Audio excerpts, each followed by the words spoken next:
Hello my fellow YouTubers. Today I thought I'd like to make a video on this keyboard, the Logitech G710, fully mechanical Cherry MX Blue keys.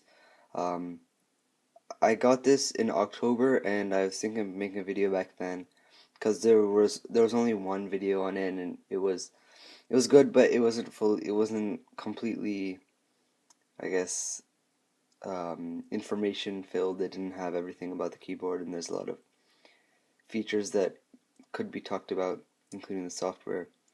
And I checked again recently, and there are still not many videos. And this keyboard is very similar to the G710 Plus. The only difference being, I guess, the keys itself and the color. As you can see right here, it's blue rather than orange. But yeah, I think since there are many videos on the other G710 Plus, I thought I'd do some typing on this for the whatever Cherry MX Blue, and I'd go over some of the software stuff. It should be pretty brief. And yeah, let's start off with the lighting, I guess, because it's pretty bright, and it's like the main thing you're probably noticing. It's as you can see, all white. You can change the WASD lighting levels through this little thing here that looks like the shape of the WASD. So here you can change it dimmer, then it's off. Okay, then it goes back to the full brightness. So there's 1, 2, 3, 4, 5 levels, including off. So yeah, there's that. Then this other button here, this has the, it's not focusing because this is my iPod. In the future I will get a better camera. But this little guy over here controls the rest of the keyboard. So there's the 1, and the second, 3, 4, 5 lighting levels, and then all the way back on. You can adjust those as you wish. Here is the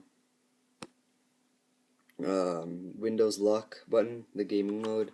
You press this and essentially the Windows key does not work anymore. It won't kick you out into that Windows tile screen.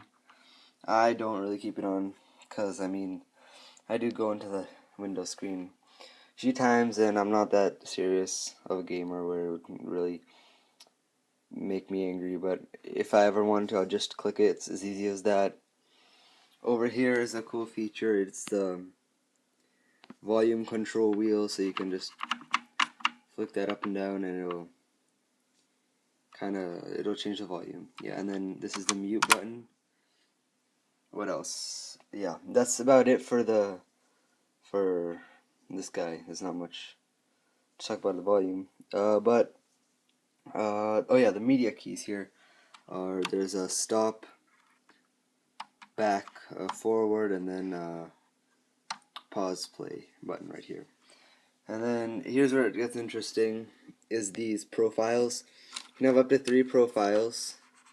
So I'm on profile 1, you can have profile 2, profile 3. Well, I need to open up the software first to show you changing.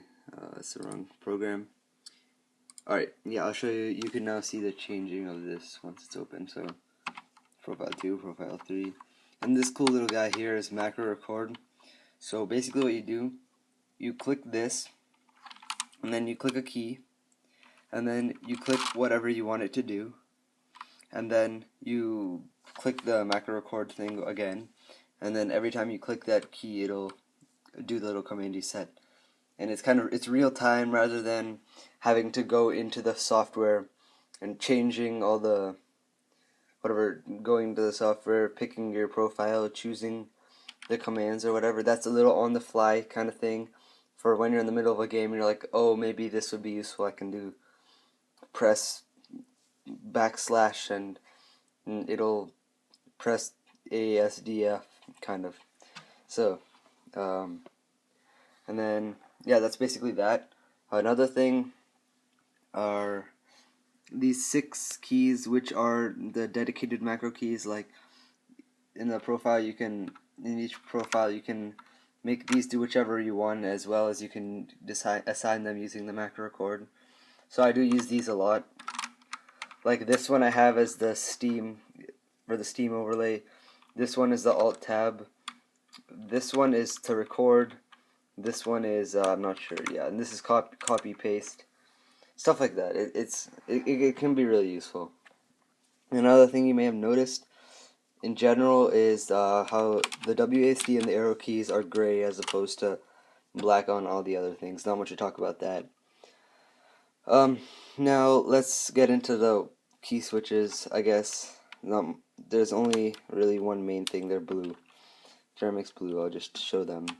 Let me turn off the WASD light, because once you pull off the keycap, it can be pretty bright. I'll just pause the video here, and I'll get back to you when I've taken off the keycaps.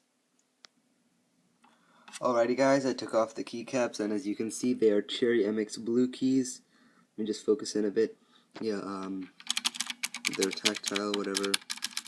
They feel a lot less exaggerated than when you actually have the cap on, so let me just do that real quick. And we'll start typing, I guess, to let you hear the noise. Before I get into the typing, I just wanted to mention one other feature.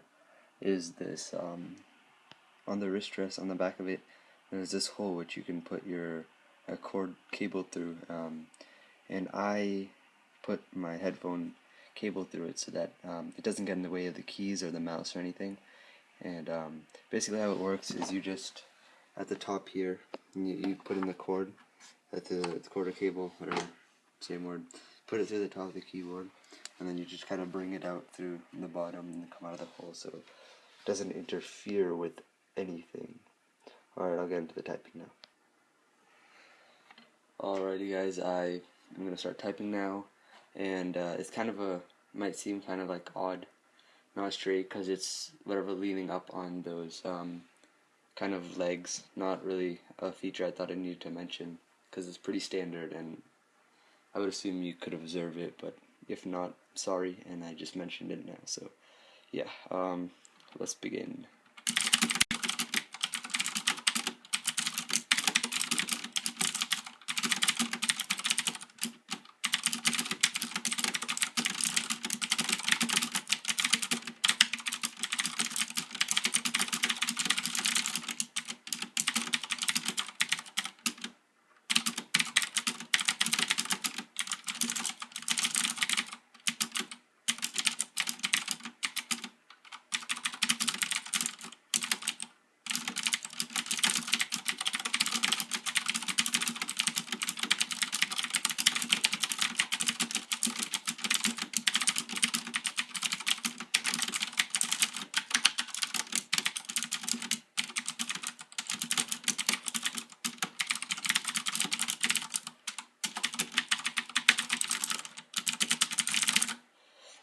That's basically typing. So nothing too special, but I mean the sound is pretty awesome. It never gets old. Let's hear some different keys and how they sound. So spacebar is like, it has a little kind of rattle when you hit down. I think it's just the middle bar. Backspace, backslash, enter, shift, caps lock, tab. Generally, the bigger the key is, the less you feel the bump, but yeah, that's about it. Everything else is pretty standard. I guess that's the end of this typing. If you like this video, please like, comment, and most importantly, subscribe, because I'm trying to get a channel started, and it'd be really awesome if you guys liked it, because these are fun to make, and I'd like to make more in the future. Alright guys, see ya.